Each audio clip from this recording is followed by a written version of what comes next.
गरिमा Chaudhary, Sonakshi.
Ma'am zoology की तो छुट्टी है हमारी।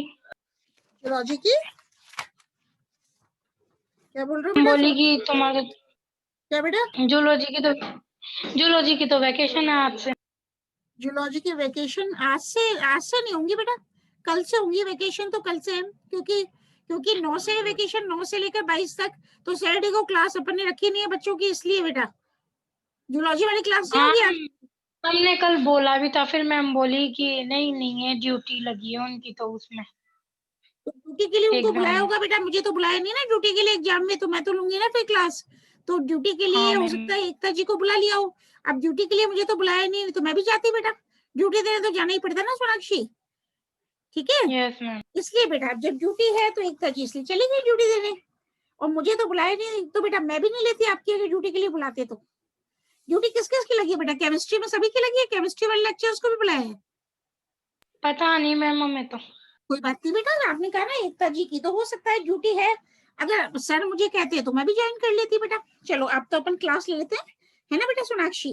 अपन पढ़े हाँ मैम। ट्रांसलोकेशन। हाँ बेटा, ट्रांसलोकेशन ऑफ ऑर्गेनिक सॉल्यूट्स, कार्बनिक पदार्थों का संचलन। तो अधिक, एक मिनट, किरण आ गई, किरण चौधरी। अधिक कार्बनिक पदार्थों का संचलन, तो अधिक सांद्रता से अपन अभी लेते हैं, इनको भी ज्वाइन कर लें दो पहले, किरण को, ठीक है। कार्बनिक विलय का स्थानांतरण, तो आप सभी लोग जानते हो पौधों में क्लोरोफिल युक्त ऊतक प्रकाश संश्लेषण क्रिया के फलस्वरूप कार्बनिक पदार्थों का निर्माण करते हैं। वह अन्य भाग या ऊतक जो क्लोरोफिल के अभाव में कार्बनिक पदार्थों का निर्माण नहीं करते हैं, अपनी उपापचय क्रियाओं के लिए इन कार्बनिक पदार्थों पर निर्भर करते हैं। प्रकाश संश्लेषी भाग, पत्तियां, जो खाद्य पदार्थों के संभरण सप्लाई का कार्य करते हैं, स्रोत कहलाते हैं। तथा वह अंग जो उपापचय क्रियाओं के लिए इनका संचयन तथा उपभोग करते हैं, जड़, तना, जैसे जड़, तना, सिंक कहलाते हैं। तो बेटा क्या बताया कि जो प्लांट्स हैं उसमें, जब प्लांट्स में जानते हो लीव्स में क्लोरोफिल पाया जाता है, पिगमेंट।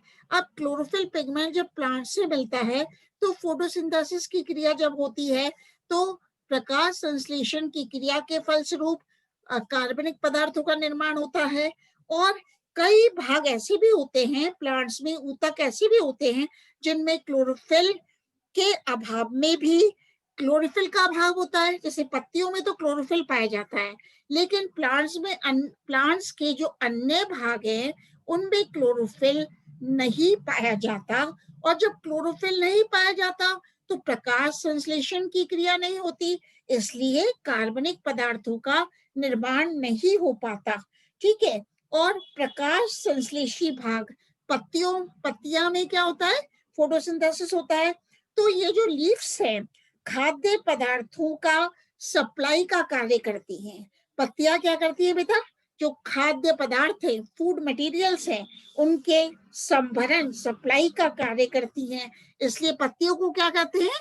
सोर्स कहते हैं। क्या कहते हैं? स्रोत कहते हैं।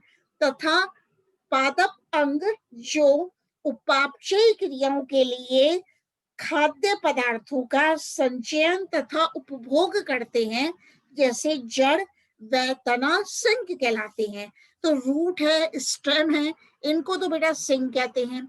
जो पत्तियां हैं, लीव्स है, इनको अपन सोर्स कहते हैं। ठीक है, स्रोत कहते हैं। तो ये दोनों अंग कौन कौन से? लीफ, ये दोनों अंग अर्थात स्रोत, लीफ तथा सिंक जैसे रूट, अधिकतर पौधों में एक दूसरे से दूरी पर स्थित होते हैं। इसलिए सक्षम स्थानांतरण होना आवश्यक है। इसलिए सक्षम स्थानांतरण होना आवश्यक है। सोर्स से सिंक तक खाद्य पदार्थों के प्रवाह को स्थानांतरण अथवा संचलन कहते हैं। भोजन का संचयन सीड्स, विशिष्ट भागों जैसे कि रूपांतरित मूल, कंद तथा जड़ व तने की काश की, मृदूत की कोशिकाओं में भी होता है। मतलब जैसे कि आप सभी लोग जानते हो, स्टोरेज ऑफ फूड्स किसमें होता है? भोजन का संचय किसमें होता है? बीजों में भी होता है। और कुछ जड़ें, कुछ मूल भोजन का संचय कर लेती हैं और रूपांतरित हो जाती हैं। और कंद जो कि ट्यूबर्स है, उनमें भी भोजन का संचयन होता है, फूड स्टोरेज होता है। तथा जड़ व तने की काश की, मृदूत की कोशिकाओं में भी संचयन होता है। तो संचयी क्षेत्र से संचित भोजन विभिन्न ऊतकों को उनकी आवश्यकता के समय स्थानांतरित होता है, विशेषकर जब पत्तियों द्वारा उपयुक्त आपूर्ति पूरी नहीं हो पाती है।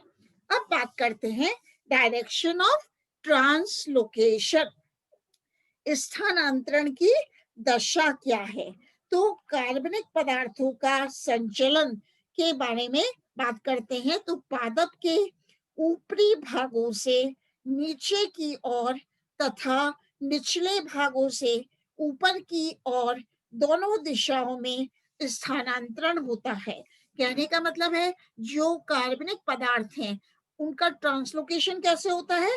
प्लांट के ऊपरी भागों से नीचे की ओर होता है तथा प्लांट के, पादप के निचले भागों से ऊपर की ओर होता है। तो कहने का मतलब है, जो ट्रांसलोकेशन होता है, स्थानांतरण होता है, वो दोनों दिशाओं में होता है, ऊपर भी होता है व नीचे भी होता है। इसके अतिरिक्त कुछ परिस्थितियों में स्पर्श रेखीय दिशा में भी पार्श्व संचलन होता है। तो अब है कार्बनिक पदार्थों का संचलन अधिक सांद्रता से कम सांद्रता की ओर होता है। जैसे कि जानते हैं बेटा, जो कार्बनिक पदार्थ है, उनका ट्रांसलोकेशन कैसे होता है? हायर कंसंट्रेशन से लोअर कंसंट्रेशन की तरफ होता है। इस प्रकार स्थानांतरण की दिशा परिस्थितियों पर निर्भर करती है। अब अपन बात करते हैं डाउनवर्ड ट्रांसलोकेशन, नीचे की ओर स्थानांतरण कैसे होता है? डाउनवर्ड ट्रांसलोकेशन पत्तियों द्वारा फोटोसिंथेसिस क्रिया द्वारा बना कार्बनिक भोजन पत्तियों में संग्रहित नहीं होता है। आप जानते हो, जब लीव्स हैं, प्रकाश संश्लेषण की क्रिया करती हैं, फोटोसिंथेसिस करती हैं, तो कार्बोहाइड्रेट्स या कार्बनिक पदार्थ का निर्माण करती हैं। लेकिन ये जो कार्बनिक भोजन है, वो पत्तियों में ही संग्रहित नहीं होता है, पत्तियों में ही संग्रहित नहीं होता है। अधिकांश भोजन जो पत्तियों में संग्रहित नहीं होता है, नीचे की ओर स्थानांतरित हो जाता है। मतलब पत्तियों द्वारा बना कार्बनिक भोजन नीचे की ओर स्थानांतरित हो जाता है, जो जड़ों व तने की वृद्धि तथा उपापचय में प्रयुक्त होता है। अप्रयुक्त अतिरिक्त भाग तने व भूमिगत जड़ों की जीवित कोशिकाओं में संचित हो जाता है। तो जो अप्रयुक्त भाग है किसका, भोजन का, अप्रयुक्त अतिरिक्त भाग तने व भूमिगत जड़ों की लिविंग सेल्स में संचित हो जाता है और यह सबसे सामान्य प्रकार का संचलन है, जैसे वलयन प्रयोग, ringing experiment, radio active carbon dioxide तथा फ्लोएम रस के रासायनिक विश्लेषण द्वारा प्रदर्शित किया जा सकता है। तो ये अपन देख रहे हैं डाउनवर्ड ट्रांसलोकेशन।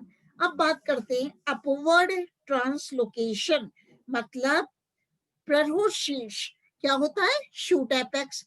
प्ररूढ़ शीर्ष शूट एपेक्स पत्तियों से ऊपर स्थित होता है। इस क्षेत्र शूट एपेक्स में उपापचय क्रियाएं तेजी से होती है। मतलब अपन जानते हैं जो शूट एपेक्स है, प्ररूढ़ शीर्ष है, वो क्या होता है, पत्तियों के ऊपर पाया जाता है, पत्तियों से ऊपर स्थित होता है। इसलिए शूट एपेक्स प्ररूढ़ शीर्ष के नीचे स्थित पत्तियों से कार्बनिक भोजन का ऊपर की ओर संचलन होता है। पर्णपाती वृक्षों में, डेसिडुअस ट्रीज में वसंत ऋतु में जब वृद्धि की पुनरावृत्ति हो तो इनमें खाद्य पदार्थों का नीचे से ऊपर की ओर संचलन होता है। मतलब जो भी डेसिडुअस ट्रीज है, पर्णपाती वृक्षों में वसंत ऋतु में जब वृद्धि की पुनरावृत्ति हो तो इनमें खाद्य पदार्थों का नीचे से ऊपर की ओर संचलन होता है। नीचे से ऊपर की ओर संचलन पर्ण रहित तने के वलयन प्रयोग द्वारा प्रदर्शित किया जा सकता है।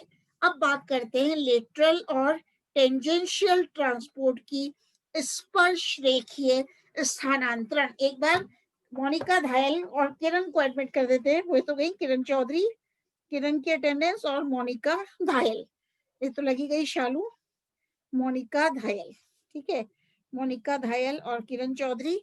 तो आज अभी तक कितने आए, एक तो आ गई गरिमा, 6 7 हाँ 8 हो गए ना, मेरे को मिला के 8 में से 7 जने आए हो आप, ठीक है। तो अब बात करते हैं लेटरल और टेंजेंशियल ट्रांसपोर्ट, स्पर्श रेखीय स्थानांतरण की। तो अक्षीय संचलन की तुलना में पार्श्व संचलन, लेटरल ट्रांसपोर्ट बहुत ही धीमी गति से होता है। पार्श्व संचलन मतलब लेटरल ट्रांसपोर्ट विशेष रूप से उन परिस्थितियों में होता है जब भोजन संश्लेषण का स्रोत तथा उपभोग करने वाला अंग सिंक एक दूसरे के विपरीत स्थित होते हैं। जॉय ने अपने प्रयोगों में पादप के एक और की अल्प विकसित पत्तियों के अतिरिक्त शेष पत्तियों को तोड़ दिया तथा दूसरी ओर की सभी पत्तियां लगी रहने दी। इन पत्तियों में से जॉय ने एक पत्ती को C14 युक्त कार्बन डाइऑक्साइड के वातावरण में प्रकाश संश्लेषण कराया तथा कुछ समय पश्चात जॉय ने देखा कि रेडियोएक्टिव उत्पाद दूसरी ओर की अल्प विकसित पत्तियों में उपस्थित था। इस प्रकार स्पर्श रेखीय अथवा पार्श्व संचलन भी विशिष्ट परिस्थितियों में होता है। तो ये बात तो ही downward translocation, upward translocation, lateral और टेंजेंशियल ट्रांसलोकेशन। एक होता है बाई डायरेक्शनल ट्रांसलोकेशन, दो विपरीत दिशाओं में भी संचलन होता है। तो बात करते हैं दो विपरीत दिशाओं में संचलन। कार्बनिक पदार्थों का संचलन ऊपर व नीचे की ओर साथ साथ होता है। इसके अनुसार क्या होता है, जो भी कार्बनिक पदार्थ है उनका जो ट्रांसलोकेशन है ऊपर व नीचे साथ साथ होता है। तो मुंच मुंच विडल्फ एवं कोरी के अनुसार, मुंच विडल्फ एवं कोरी के अनुसार शूट एपेक्स प्ररु शीर्ष के निकट स्थित पत्तियों से कार्बनिक पदार्थों का संचलन ऊपर की दिशा में तथा आधारी भाग में स्थित पत्तियों से नीचे की ओर होता है, जबकि मध्य भाग में स्थित पत्तियों से स्थानांतरण ऊपर की ओर व नीचे की ओर दोनों दिशाओं में होता है। प्रयोगों द्वारा ये स्पष्ट हो चुका है कि कार्बनिक पदार्थों का संचलन दोनों दिशाओं की में साथ साथ होता है।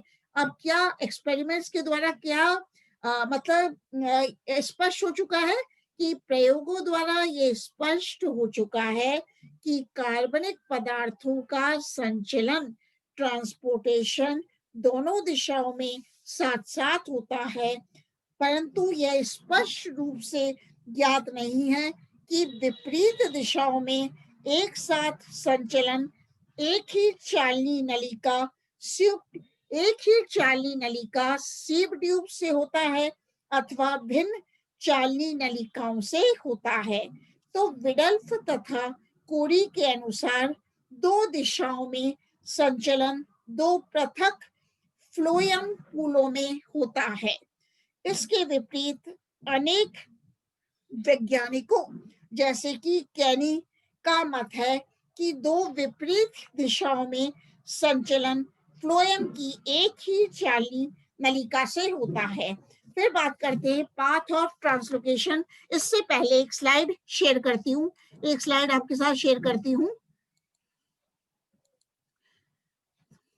तो ये देख रहे हो बेटा, ट्रांसलोकेशन ऑफ सॉल्यूट्स। अपन किसकी बात करते हैं? प्लांट्स में ट्रांसलोकेशन की, मतलब कार्बनिक विलयों का स्थानांतरण। तो ट्रांसलोकेशन का मतलब क्या है? स्थानांतरण या संचलन का मतलब क्या है? The movement of organic food materials और the solutes in soluble form from one place to another in higher plants is called as translocation of organic solutes. स्थानांतरण किसे कहते हैं?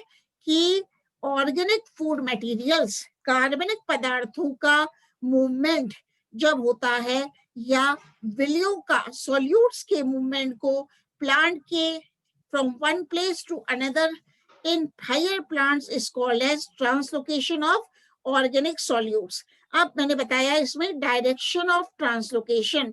तो translocation of the organic solutes takes place in the following direction. एक बता दिया आपको, downward translocation होता है। तो mostly the organic material is manufactured by the leaves and is translocated downward to stem and roots for consumption and storage. जो भी organic material है, कार्बनिक पदार्थ है, जो कि पत्तियों के द्वारा मैन्युफैक्चर किया जाता है, पत्तियों द्वारा संश्लेषित किया जाता है, वो पत्तियों के द्वारा नीचे की तरफ ट्रांसलोकेट कर दिया जाता है। मतलब पत्तियां ऑर्गेनिक फूड मटेरियल को, स्टेम को, तने व रूट्स में ट्रांसलोकेट कर देती हैं। ठीक है। और दूसरा है अपना अपवर्ड ट्रांसलोकेशन। तो it takes place mainly during the germination of seeds, tubers, etc. when stored food after being converted into soluble form is supplied to the upper growing part of the young seedling. It has till it has developed green leaves. So upward translocation of the solutes takes place to stem, to young leaves, buds and flowers which are situated at the tip of the plant. अब बात की थी lateral translocation.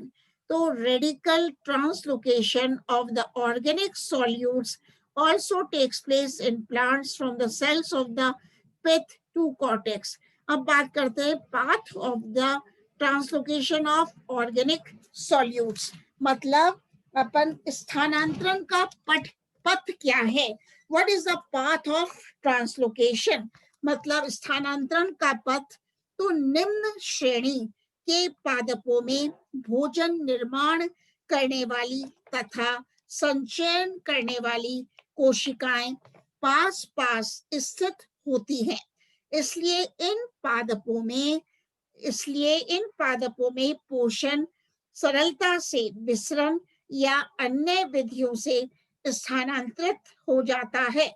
इसके विपरीत उच्च श्रेणी के पौधों में स्रोत तथा सिंक के मध्य दूरी अधिक होती है। इसलिए इन पौधों में कार्बनिक पदार्थों के स्थानांतरण के लिए सक्षम व दक्ष तंत्र का होना आवश्यक है। तो विभिन्न वैज्ञानिकों ने समय समय पर स्थानांतरण का मार्ग ज्ञात करने के लिए अनेक प्रयोग किए, जिससे ये सिद्ध होता है कि खाद्य पदार्थों का संचरण फ्लोएम की चालनी नलिकाओं सीव ट्यूब्स के माध्यम से होता है। तो अपन अब किसकी बात करेंगे? डिफरेंट एक्सपेरिमेंट्स की, जो कि साइंटिस्ट के द्वारा किए गए। किस लिए किए गए? कि यह दिखाने के लिए कि फूड मटेरियल्स, खाद्य पदार्थों का जो संचरण होता है, ट्रांसलोकेशन होता है, वो फ्लोएम की सीव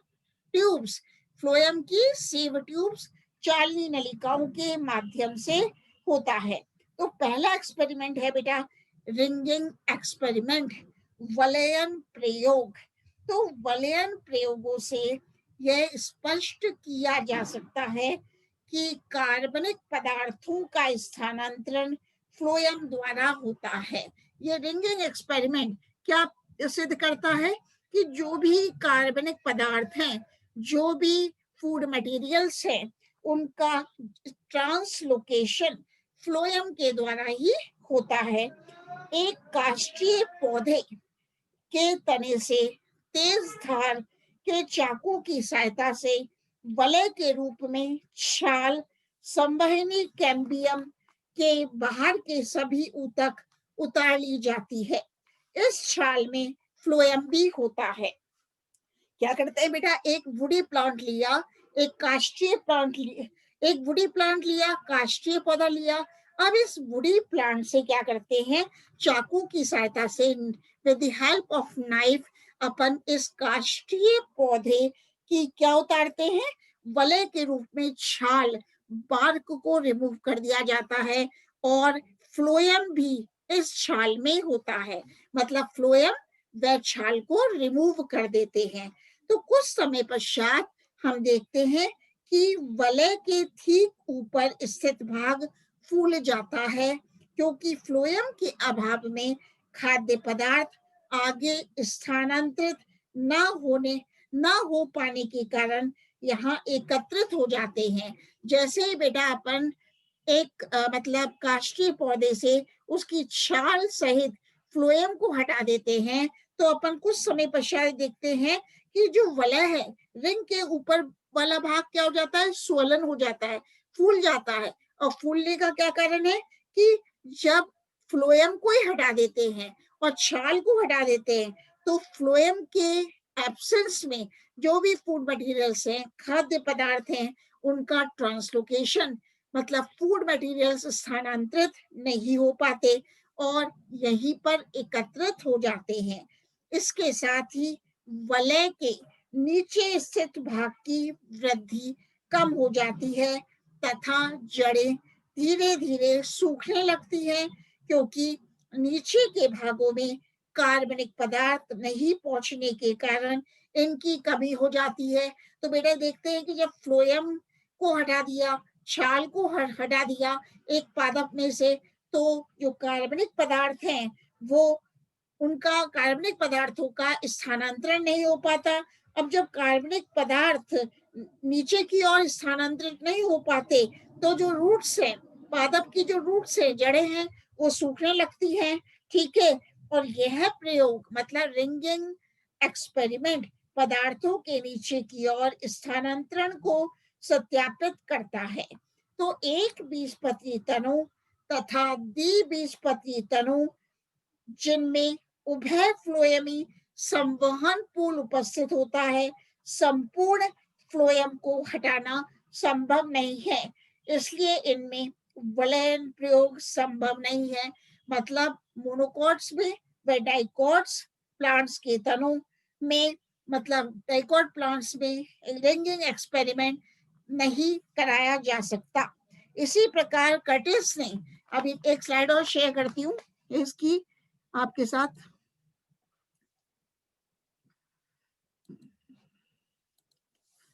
हाँ बेटा,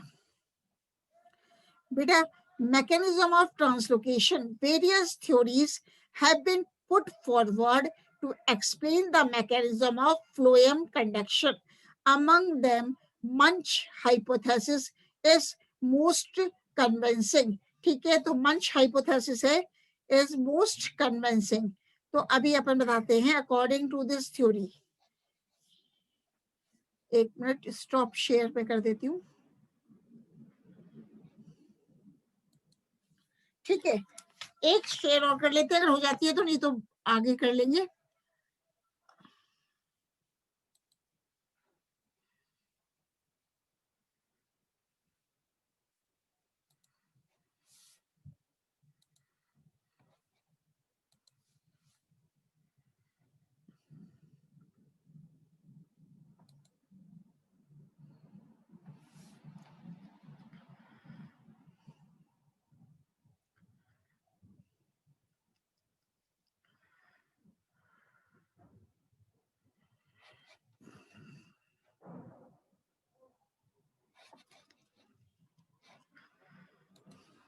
हाँ बेटा, एक स्लाइड शेयर कर रही हूँ, ये आ गई है आपके साथ।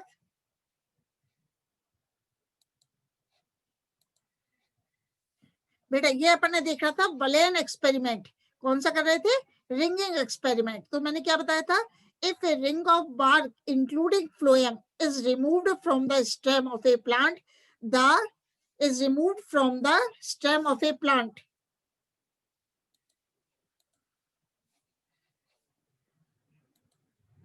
एक बार शेयर करने दो बेटा, शेयर में दिक्कत हो रही है, एक बार रुको।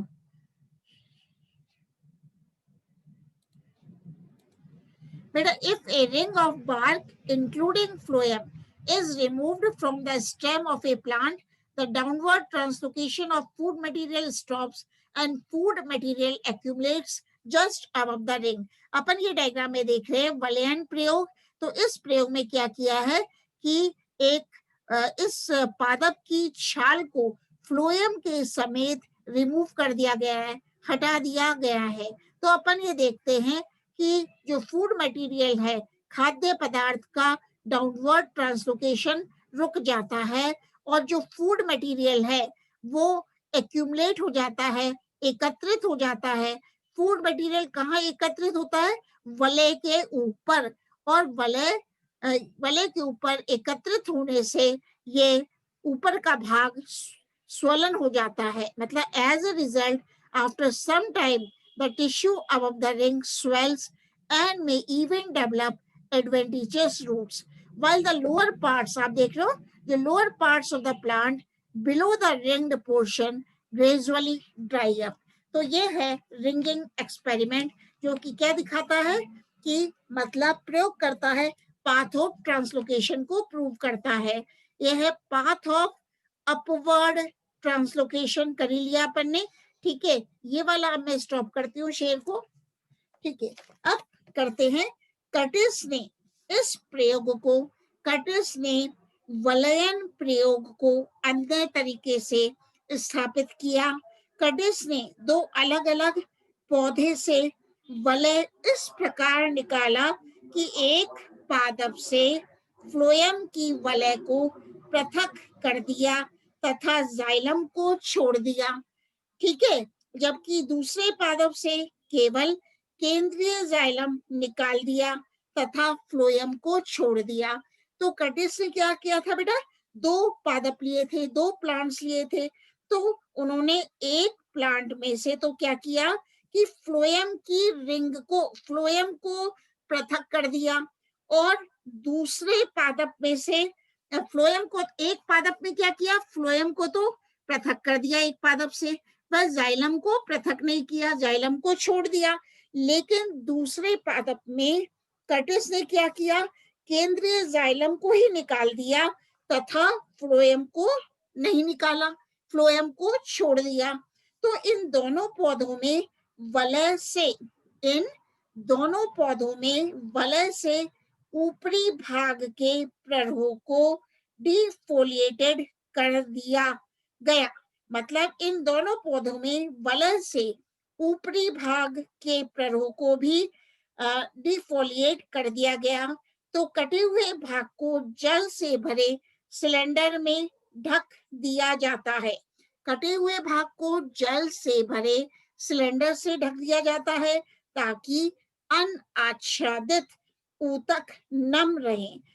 वह पादप जिसमें जाइलम को हटाया गया था उसके ऊपरी भाग में तेजी से वृद्धि होती है क्योंकि आधारी भाग से फ्लोएम द्वारा खाद्य पदार्थ ऊपर की ओर स्थानांतरित हो जाते हैं।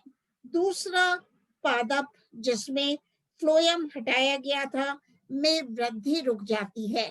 तो बेटा अपन ने देखा कर्टिस से कि जिस पादप में से फ्लोएम को हटा दिया गया था, फ्लोएम को रिमूव कर दिया गया था, उस पादप की उस प्लांट की वृद्धि ग्रोथ रुक जाती है। और इससे यह निष्कर्ष निकलता है कि फ्लोएम के अभाव में पादप के आधारी भाग से खाद्य पदार्थों का संवहन ऊपर की ओर नहीं हो पाता है। इस प्रकार कर्टिस ने रिंगिंग एक्सपेरिमेंट देखा। अब अपन करते हैं chemical studies of phloem SAP, phloem रस का रासायनिक अध्ययन। फ्लोएम रस का रासायनिक अध्ययन के बारे में बात करते हैं। एक मिनट।